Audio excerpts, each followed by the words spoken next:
selamat pagi Pak Hendy, selamat pagi Dokter Beni. Selamat pagi semuanya. Ya, sehat semuanya ya? Ya.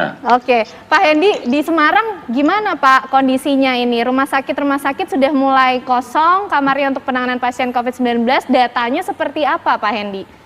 Ya, saya harus bercerita, ada data sekitar 2.700, terdiri dari rumah sakit dengan ICU dan tempat isolasinya sekitar 1.700 sekian, kemudian karantina terpusat atau isolasi terpusat sebesar sekitar 1.000 sekian. Nah, hari ini yang di isoter itu bornya sudah mencapai 28%. Nah, kemudian di rumah sakit secara keseluruhan bornya sudah mencapai 46,2, hanya memang ICU-nya masih sangat tinggi. Kami mencatat masih ada ICU itu 91,4.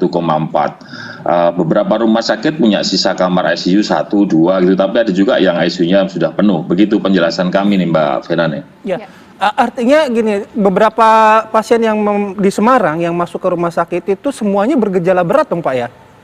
Oh enggak juga, enggak. Artinya pada saat sekarang ini jumlah ICU-nya penuh karena memang yang dimasuk ke ICU ini kan orang yang sudah bergejala berat sehingga perlu penanganan yang jauh lebih lama untuk proses penyembuhan, dan jumlah kamar ICU pasti sangat terbatas dibandingkan ruang isolasi di rumah sakit maupun isolasi terpusat. Nah, angka-angka inilah yang kemudian membuat bor di ICU ini masih tetap tinggi. Jadi kalau memang pengen direndahkan ya satu-satunya cara selain melakukan proses penyembuhan cepat adalah menambah jumlah kamar ICU sebanyak-banyaknya.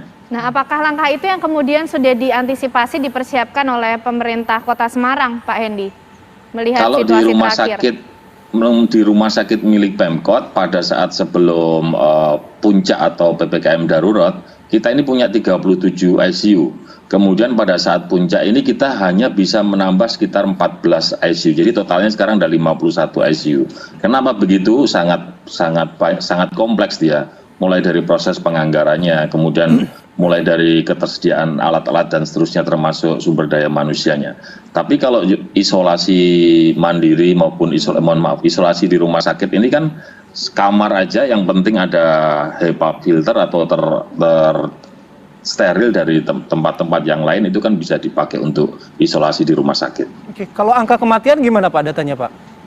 Angkanya menurut data sudah semakin menurun dari sebelum PPKM darurat 6,4%, kemudian turun 6,2%, terakhir kemarin sore kawan-kawan membuat sebuah resume 6,1%.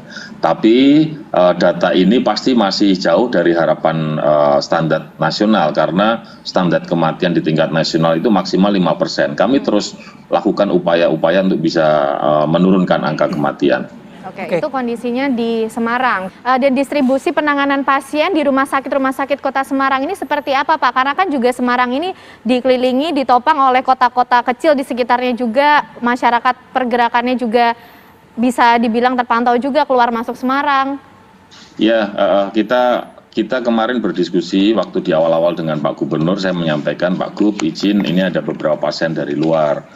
Karena kita melihat kita adalah NKRI Pak Gubernur, jadi ada dari Kudus, Demak, Pati atau sekitarnya itu juga masuk ke rumah sakit. Beliau setuju, dan hari ini di angka 1.490 orang penderita COVID di Semarang, yang sekitar 35% lah, sekitar 500-an adalah warga dari luar kota Semarang yang posisinya dirawat di rumah sakit di kota Semarang.